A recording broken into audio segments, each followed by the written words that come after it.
I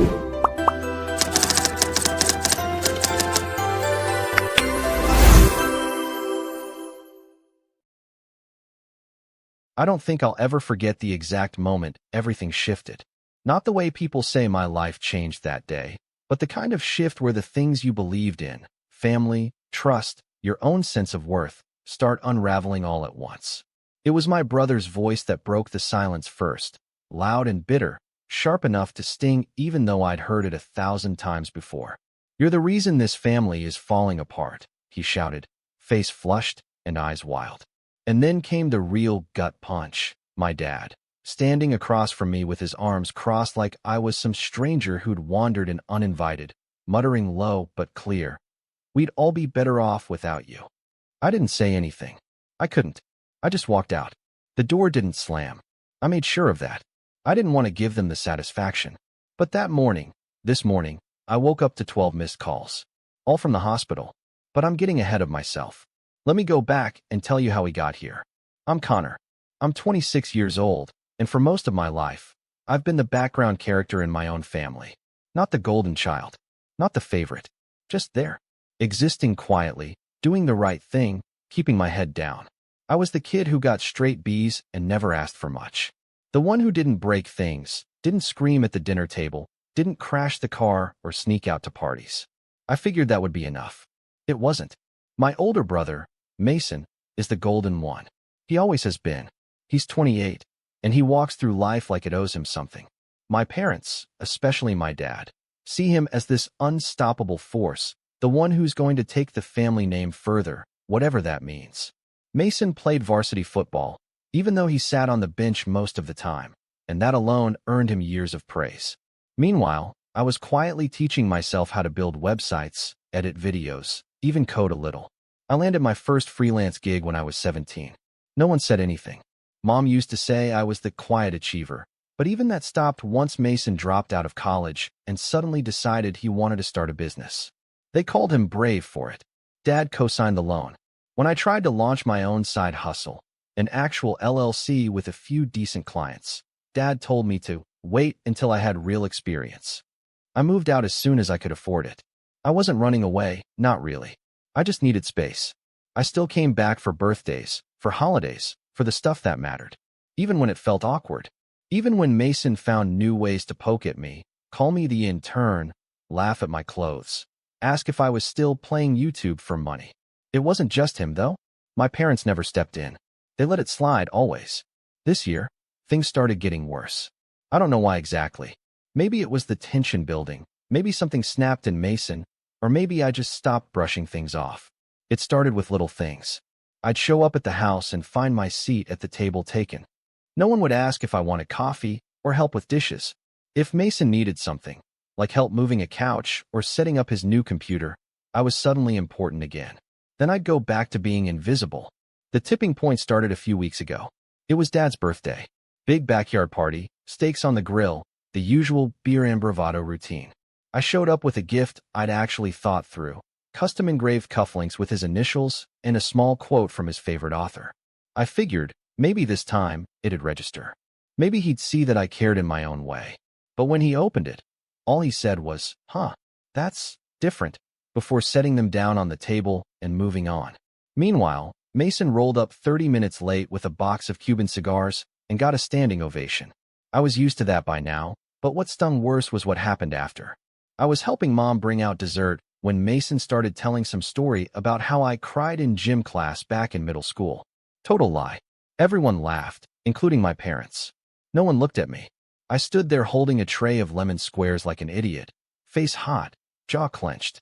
When I finally set them down, Dad just smirked and said, "You always were sensitive, Connor."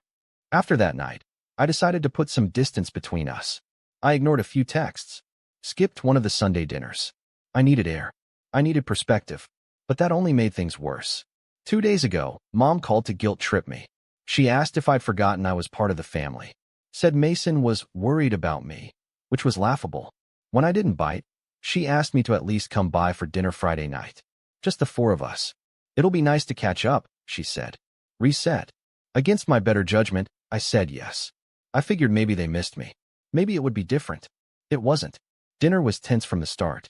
The food was fine. Mom always made a solid roast, but no one was really talking.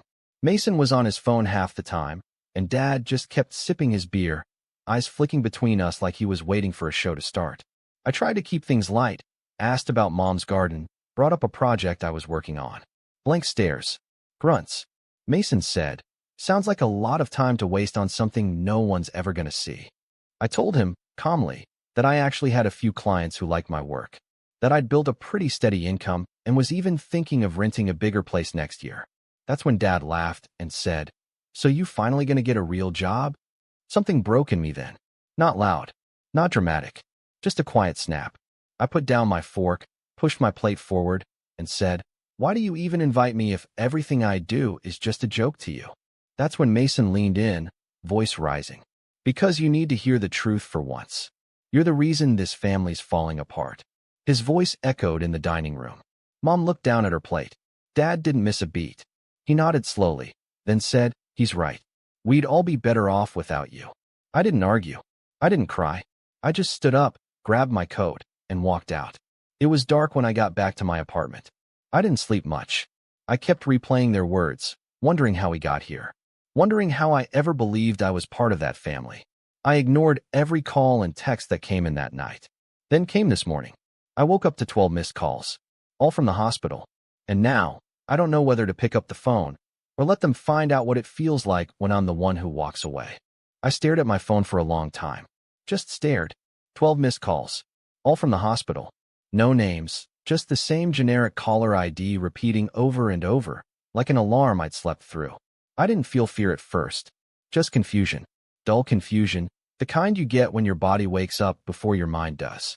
I rolled out of bed, legs heavy, head still replaying the night before. Mason's voice echoing, Dad's words like frost in my chest. Then came the texts. From Mom. One after the other. "Connor, please call me. Something's happened. It's your dad." That one hit different. I didn't respond.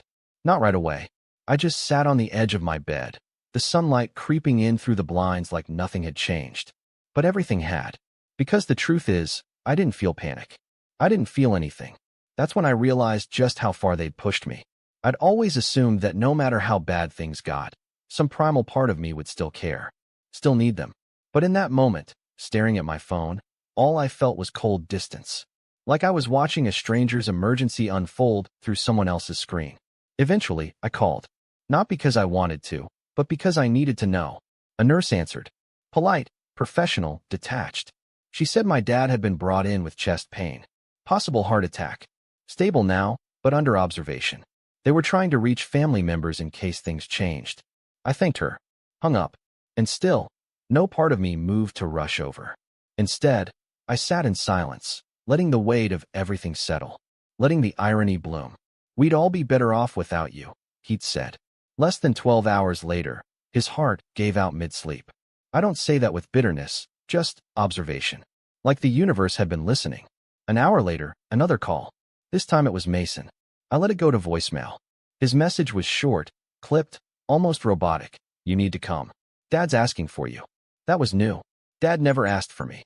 Not once in my adult life had he made it clear he wanted me around. Not when I moved out. Not when I graduated.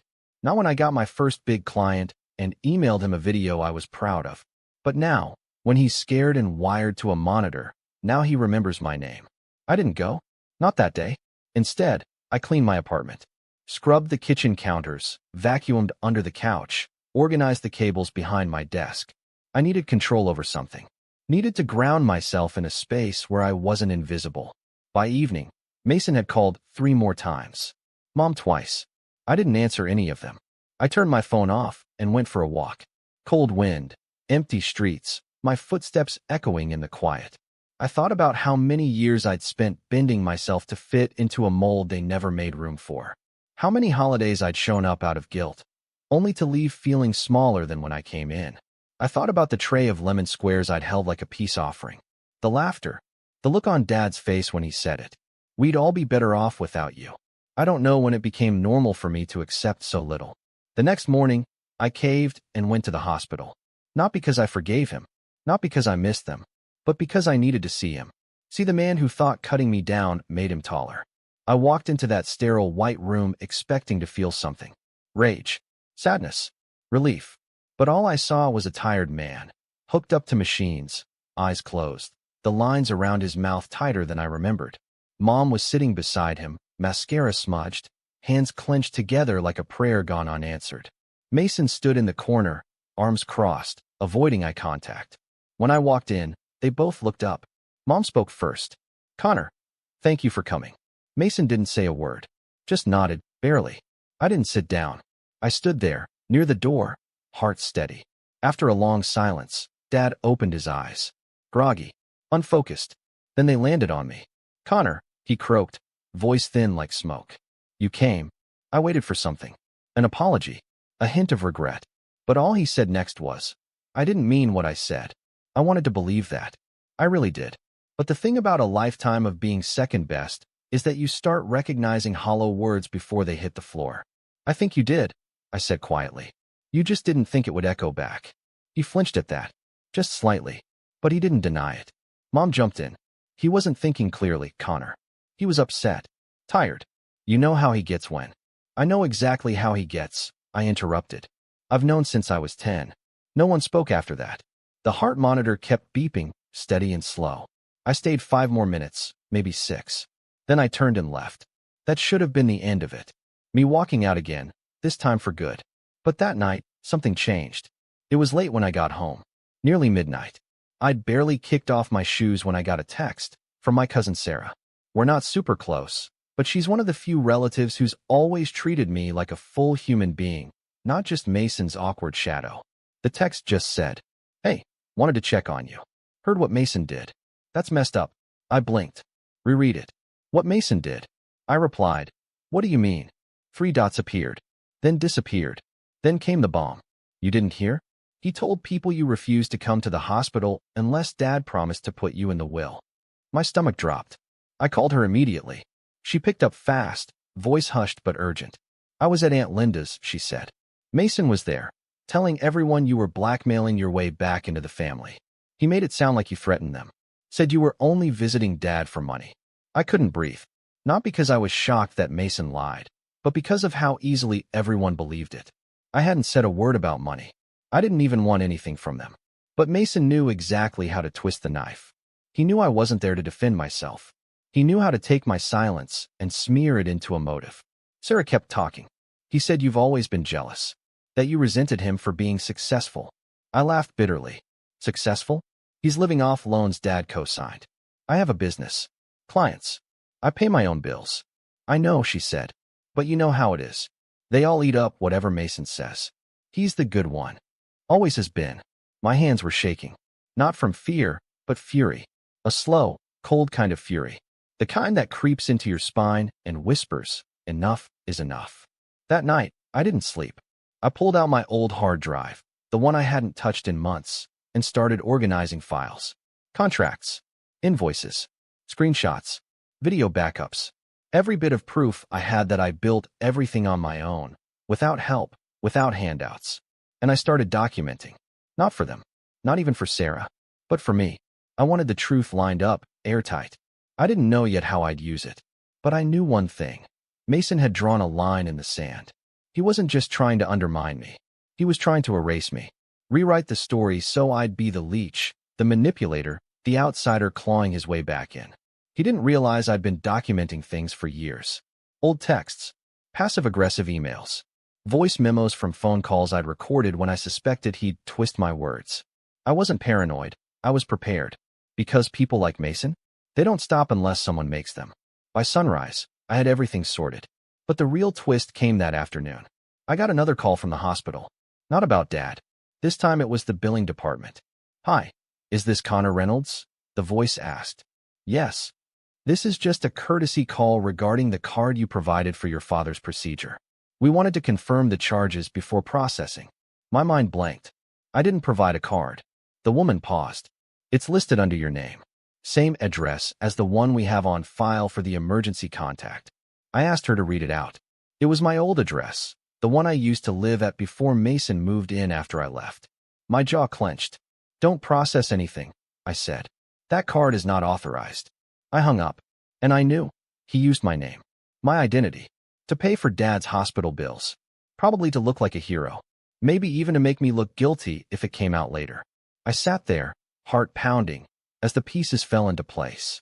The lie about the will. The smear campaign. The fraudulent charge. This wasn't just family drama anymore. This was war. And Mason had just made the biggest mistake of his life. I don't remember the exact moment I hit rock bottom. It wasn't a dramatic collapse, no shouting, no tears. It was more like a slow, silent sinking. Like waking up underwater, realizing you'd been drowning for a while, and wondering if it was even worth swimming anymore. After that call from the hospital billing department, I didn't yell. I didn't punch a wall. I just sat there in my chair, staring at nothing, as the weight of it all settled in. Mason had used my name, my identity, to cover a hospital bill, and he'd done it so casually, like it was just another tool in his arsenal. Another story he'd twist later, maybe to say I offered to pay, or that I'd tried to buy my way back into the family. After all, he was already planting those seeds, wasn't he? The betrayal hit different this time. This wasn't just words or cold shoulders over dinner. This was calculated, personal, a theft of both money and narrative. And it hurt, not because I needed their approval anymore. I was done chasing that, but because it confirmed something I tried so hard not to believe. They didn't just fail to see me. They chose not to. I called the hospital back, told them the charge was unauthorized. They were polite but unhelpful, said I'd have to file a fraud claim with my bank, and that they couldn't remove the card unless someone else took financial responsibility. I asked who added my card in the first place. They said it had been provided during intake, and the form was signed by a Connor Reynolds. I asked for a copy. They said they'd send it by mail. I already knew what it would show. Mason's handwriting, or maybe some sloppy attempt at copying mine. I could see it so clearly in my head. But somehow, seeing it wasn't what scared me. What scared me was how normal this all felt. Like I was already used to being violated by my own family. That night, I walked. Just walked. No destination. My legs just moved, block after block, as if trying to outrun the thoughts in my head. The sky was overcast, the streetlights buzzed, and every breath felt like glass. I didn't cry. I didn't scream. But I felt hollow. Absolutely gutted. The next few days passed in a fog. I didn't work. I didn't sleep. I ignored texts, ignored calls. Mason had messaged once, some smug line like, "Just cleaning up your mess, little bro. You're welcome." I didn't reply. I couldn't. I didn't trust myself to say something I wouldn't regret. Mom texted too. Said they were worried about me. Said Dad was home now, recovering. That we should put things behind us and come together. I almost laughed when I read that. Come together. Like we were some sitcom family having a disagreement over Thanksgiving turkey, not a broken house held together by manipulation and selective memory. Then came the mail. The intake form from the hospital. The signature wasn't even close to mine. It was laughable, big, loopy letters trying to mimic my writing, but full of inconsistencies. Sloppy, rushed, obvious. Mason didn't even try to hide it. He thought I'd roll over. He always did. That was the moment something shifted. Not rage, not revenge, but resolve. I opened a new folder on my desktop, labeled it Truth, and I started building.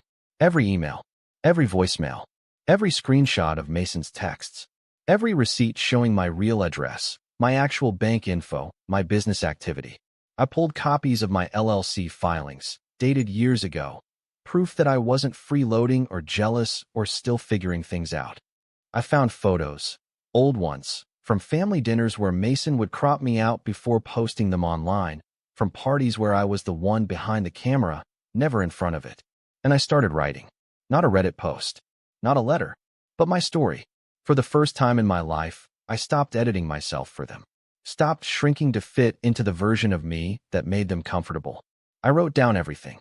The comments, the lies, the quiet betrayals, the gaslighting. I didn't plan to share it yet. I just needed to see it, to hold it, to remind myself that I wasn't crazy, that I had lived through it, and survived. Somewhere in the middle of that process, I started to remember who I was before all this. Before Mason's voice became the one that rewrote every room we entered. Before Dad's silence swallowed every opportunity to speak up. I remembered being proud of myself when I landed my first client, when I finished a 3-month video project that helped a small business triple their traffic. I remembered waking up excited to work, not drained from carrying invisible wounds. I reached out to an old client, one I'd helped rebrand their company last year. We hadn't spoken in months. I asked if they needed any video work done. They said yes, and within a day, I was back in the zone, editing clips, choosing music, syncing transitions. My mind felt clear for the first time in weeks. I worked late into the night, not because I had to, but because I wanted to. One gig turned into two. Then a referral came in. Then another. I didn't advertise. I didn't post anything online. But something had shifted. The more I focused on myself, on building rather than reacting, the more momentum I gathered. And the more I worked, the more I realized how much I'd let my family shrink me. How often I'd second-guessed myself, worried that I was being too sensitive or making things about me. But the truth was, they made it about me when it was convenient. When they needed someone to blame. Or when they needed someone to pay the bill. I started going to the gym again. Nothing fancy, just a few light sessions a week, getting my body moving. I changed my diet. Started sleeping better. I cleared out my apartment, donated old clothes, rearranged furniture, threw out junk I didn't even remember owning. It felt symbolic. Like shedding skin. I even booked a weekend trip. Just me. A small cabin upstate. No Wi-Fi, no noise. I brought books, not screens. I hiked. I journaled. I sat in silence and listened to the wind. And somewhere out there, surrounded by trees and sky, I realized something important. I don't need them. Not their validation. Not their permission. Not even their love. At least, not the kind they're capable of giving. What I needed was me. My voice. My story. My strength. When I came back from that trip, I had clarity. Mason wasn't just a bully. He was a coward in a loud costume. A fragile ego dressed in bravado. And Dad, he wasn't a patriarch. He was a man who picked favorites and called it discipline. And Mom, she wasn't innocent. Her silence was a choice. Her refusal to stand up for me had consequences, whether she admitted it or not. But I wasn't going to chase an apology anymore. I was going to show them who they'd tried to erase. It started small. I updated my portfolio, rebranded my website, polished my client testimonials, added new services. Then I launched a YouTube channel, not for fame, just as a creative outlet. Tutorials, breakdowns of editing techniques, behind-the-scenes project commentary. Within a week, a few videos started picking up traction. Comments trickled in. Then more. One video crossed 10,000 views. Then 50,000. Emails followed. New clients. Collaborations. I was building something real. Something mine. And here's the thing. I didn't tell anyone. Not family. Not even Sarah. I wanted this to grow in silence, free from their reach, untouched by their narratives. But the universe has a funny way of delivering news. One night, about a month after that hospital incident, I got another message. From Mason. Short. Smug. Heard you're doing YouTube now. Cute. No congratulations. No curiosity. Just condescension. But here's what he didn't know. I'd trademarked my brand. I'd secured contracts. I'd filed paperwork. I'd grown stronger in the silence. He still thought I was the same person who'd shrink when challenged. He didn't realize. I was no longer playing defense. I was building an offense. And the moment he tried to interfere, I'd be ready. Because the thing about rebuilding is, it's not loud. It's quiet. Intentional. Relentless. And eventually, unstoppable.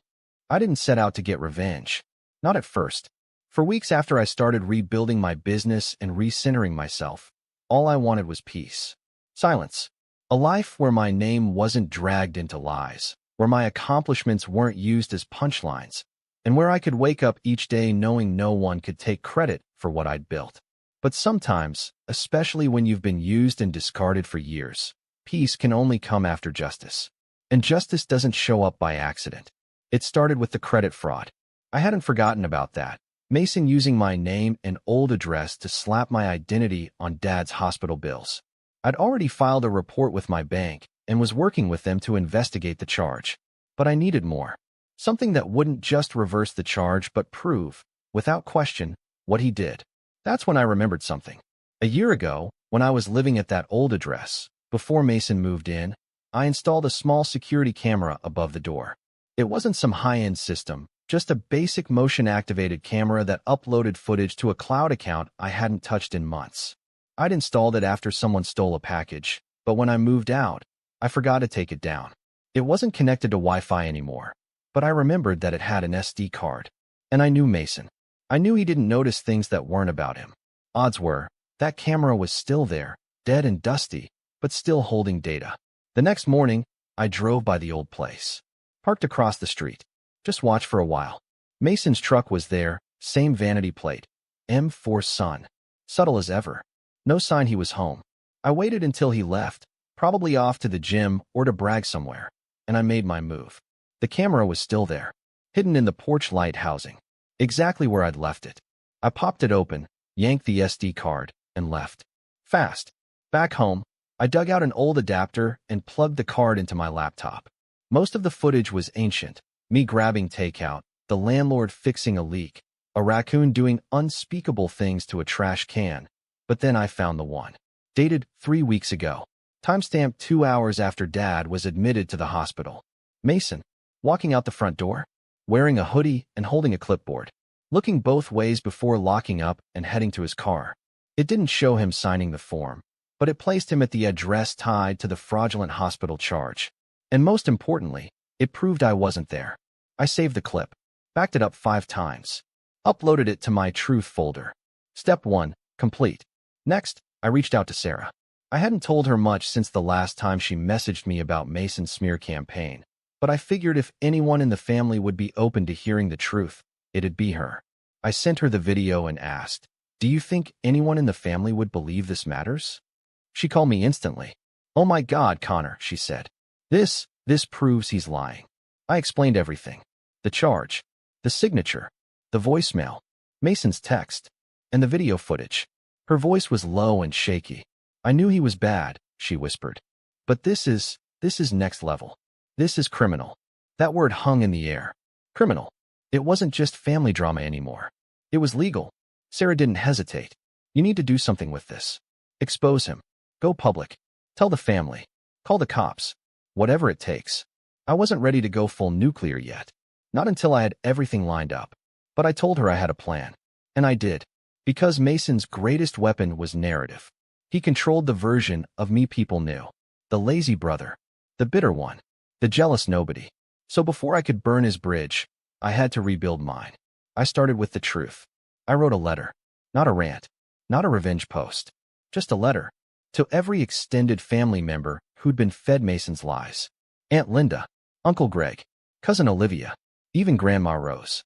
I told them everything. Calmly, clearly, factually. I included screenshots. Timelines. That camera footage. Proof of the forged signature and the fraudulent hospital charge. I explained how Mason used my name and framed it like I'd demanded inheritance money. I didn't beg for sympathy. I just laid out facts. Then I asked one simple question. If someone can lie this easily about their own brother, what else have they lied about? Sarah helped me send it. Some by email. Others printed and mailed. Then we waited. For a few days, nothing happened. Radio silence. I figured most of them had either ignored it or sided with Mason, like always. But then, Grandma Rose called. That might not seem like a big deal, but in our family, it was. Grandma Rose was the matriarch, the spine, the only person Dad still listened to. She'd never been warm toward me, more polite than loving, but she was sharp, observant. And until now, she'd always believed Mason's stories. Her voice on the phone was quiet, firm. "I read your letter, Connor." I didn't know what to say. "I believe you," she added. That nearly floored me. "I don't know what's happened to your brother," she continued. "But this isn't just immaturity. It's malicious, and I won't tolerate it." She didn't say much more, but it was enough. Enough to know that the tide was turning. Then came the others. Aunt Linda messaged me, saying she'd always suspected Mason had twisted tendencies, and that my letter just confirmed it. Uncle Greg texted, asking for copies of the hospital documents. Even Olivia, who used to call me Boring Connor, sent a DM that said, "Wow, I had no idea. I'm sorry I laughed at those jokes. I didn't know it was like this." I didn't need their pity, but I needed their eyes. And now, they were finally open. That's when I took the next step. I set up a private Zoom call. Not for drama, not to argue, but to let the truth be seen. I invited everyone who'd responded positively. I walked them through the evidence. Calmly, professionally, like a client pitch. I showed the video, the text messages, the invoice from the hospital. I even played the voicemail Mason left me, the one where he said, "Just cleaning up your mess, little bro." When the call ended, There was silence. Then Grandma Rose said, "This family deserves better." I didn't say it out loud, but I thought, I do too. Sarah called me after the call. "You're scaring him," she said. I blinked. "What?" "Mason," she explained. "He's texting people, freaking out, saying you're trying to ruin his life, that you're obsessed with him." I nearly laughed. Of course he was playing the victim. But I wasn't done. Because Mason hadn't just lied. He'd committed fraud. And I had the proof. The police report was already in motion. I'd spoken to a detective, shared the documents, the footage, the timeline. They were investigating. I didn't know how far it would go, but I knew it wasn't going away. And that scared Mason more than anything. He tried to call me once. I let it ring. Then another message popped up. "Please, don't do this." I stared at it for a long time. The irony wasn't lost on me. "Please, don't do this." Like I hadn't spent my whole life begging for them to stop. But the real turning point came a week later, when Dad called. Not Mom. Not Sarah. Dad. I didn't answer. He left a voicemail. "Connor, I don't know what's going on between you and Mason. Your mother says it's gotten out of hand. I'd appreciate a chance to talk. Face to face." I didn't call back. I showed up instead. Not out of obedience. Out of strength. Because I wanted him to see me. Not the version Mason painted. Not the quiet achiever. Not the scapegoat. Me. And as I pulled up to that house, his house, I knew this wasn't the end of the story. It was the beginning of the reckoning. And I had all the pieces in place. When I pulled into my parents' driveway that afternoon, I didn't feel nervous. That surprised me. For most of my life, this house had made my stomach knot before I even stepped out of the car. Today, there was nothing. No fear. No anger. Just a steady calm. Like I'd already crossed some invisible line and there was no going back. Dad opened the door himself. He looked smaller than I remembered. Thinner. Older. The hospital scare had taken something out of him that pride couldn't fully mask. For a second, I almost felt bad. Almost. Then I remembered his voice at the dinner table. The way he'd said we'd all be better off without me. And the feeling passed. "Connor," he said, clearing his throat. "Come in." Mason was already there, pacing the living room like a caged animal. He stopped the moment he saw me. His face hardened, then shifted into something defensive, almost desperate. "So this is it," he snapped. "You gonna parade your little slideshow for Dad too?" I didn't respond. I set my laptop bag down on the dining table and sat. Calmly. Deliberately. The way people do when they know they hold the upper hand. Mom hovered near the kitchen, eyes darting between us, hands wringing the edge of her sweater. She looked exhausted. Guilty. Like someone who'd waited too long to choose a side and realized too late that neutrality was a decision in itself. Dad gestured for Mason to sit. He didn't. "Talk," Dad said to me. "Explain why the family's being dragged into this." I nodded. Opened my laptop. Turned it so everyone could see. "I will," I said. "But first, I want to be very clear. I didn't drag the family into anything. Mason did. I'm just done covering for it." Mason scoffed. "Unbelievable. You've always been dramatic." I clicked play. The security footage filled the screen. Mason, in a hoodie, stepping out of the old house with the clipboard. Timestamp visible. Address visible. Dad leaned forward. Mom covered her mouth. "What is this?" Dad asked slowly. "This," I said, "is Mason leaving the address tied to the hospital intake form. The same address used when my name and card were fraudulently attached to your medical bills." Mason laughed, sharp and forced. "That doesn't prove anything." I clicked to the next file. The intake form. The signature. Enlarged side by side with my real one. "Forgery," I said. "Ask any handwriting analyst." Mason's laugh died. I played the voicemail next. "Just cleaning up your mess, little bro." "You're welcome." Silence swallowed the room. Mom sat down hard in a chair. Dad's face went pale, then red, then pale again. Mason opened his mouth, then closed it. "I didn't," he started. I raised a hand. "I'm not done." I showed them the text messages. The ones where Mason told people I'd demanded money. The screenshots Sarah had forwarded of family group chats where my name was dragged through the dirt while I stayed silent. The bank correspondence. The fraud report. The detective's email confirming the investigation. When I finally closed the laptop, the house felt different. Heavier. Like the walls themselves were holding their breath. Dad looked at Mason. Not with pride. Not with indulgence. With disbelief. "You used your brother's name," he said quietly. "You committed fraud." Mason snapped. "I was helping. You were in the hospital." Someone had to take care of it. Connor never does anything for this family. That was it. That was his last card. I stood up. I've spent my entire life doing things for this family, I said, voice steady. I just didn't do them loudly enough for you. I didn't lie, steal, or step on people to feel important. And you hated me for it. I turned to Dad. You taught him that, I said. Every time you laughed at his jokes about me.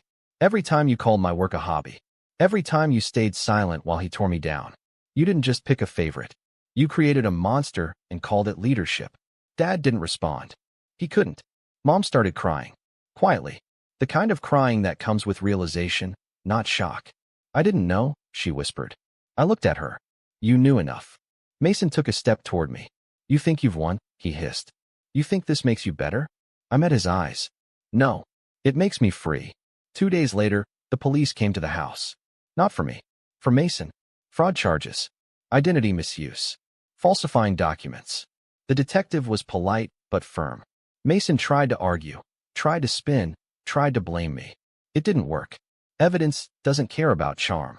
The family fallout was immediate and brutal. Aunt Linda stopped answering Mason's calls. Uncle Greg demanded repayment for money Mason had borrowed years ago under false pretenses. Grandma Rose rewrote her will. Not dramatically. She just removed Mason as executor and reassigned responsibilities to a neutral third party.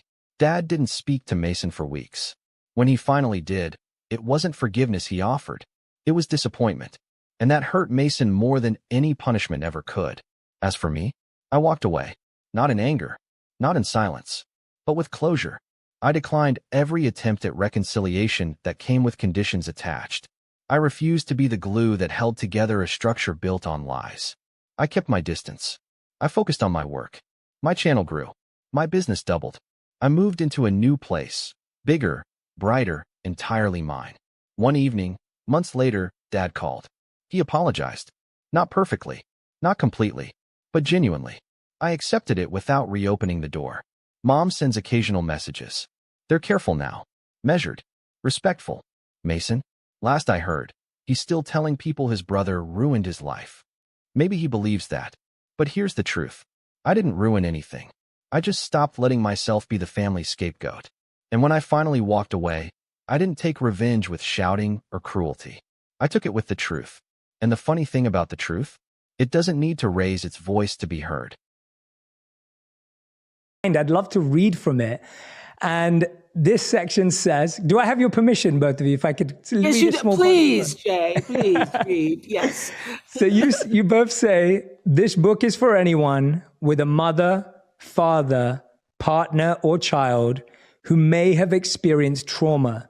And if you've ever had labels like people pleaser, self-sabotager, disruptive, argumentative, checked out, can't hold a job, or bad at relationships used to describe you or your loved ones, this book is for you. Now, I don't know anyone who's never been told one of those things. I know I've heard some of them myself as well. And we've all heard those labels. And I want to ask you both this first question to start with is, why is it so important to make this switch from us thinking what is wrong with you to what happened to you? Well, let me answer that because I first came across this question of what's happened, what happened to you when I was doing an interview with Dr. Bruce Perry a couple of years ago for 60 Minutes story I was doing.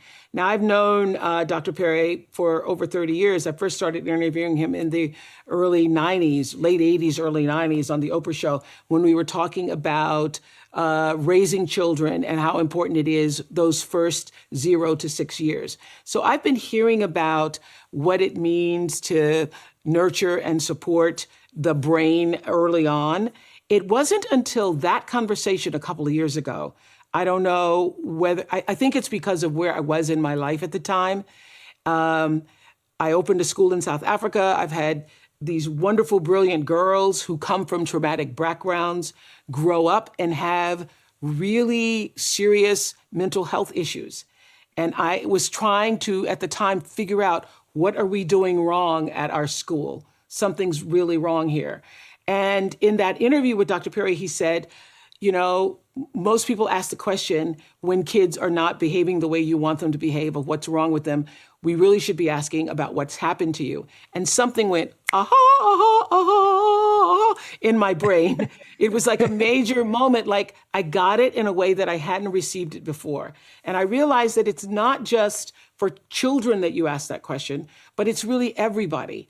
And that moment, Bruce, as I've said to you many times, Dr. Perry, changed the way I saw my relationships, how I saw my own life, how I interacted with people, and even in politics where it was so crazy in the past 4 years, and everybody's always talking about what's wrong, what's wrong, what's wrong. I would always say, I wonder what happened to that person. I wonder what happened to them younger that caused them to be this way. So all of the labels that you just gave, Jay, there's a world of labels. There is, overachiever. There's, obsessive compulsive moms, soccer moms. There is the desire to, please people all the time. There's a multiple labels that refer back to what happened to us. And so I will just say this. One of the things that Bruce says in the book, each of us comes into the world with our own worldview.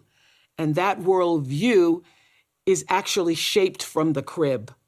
And you get from the world what you project into the world, and you project into the world what you were raised with and what you were raised around. So that's why what happened to you is the essential question.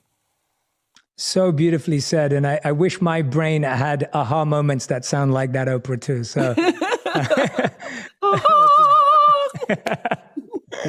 I love that. And Dr. Perry, I'd love to hear your thoughts. Well, I come at this from a slightly different perspective because I have a long history of being a history fan and had studied history growing up and was very well aware of the relationship between the things that happened in the past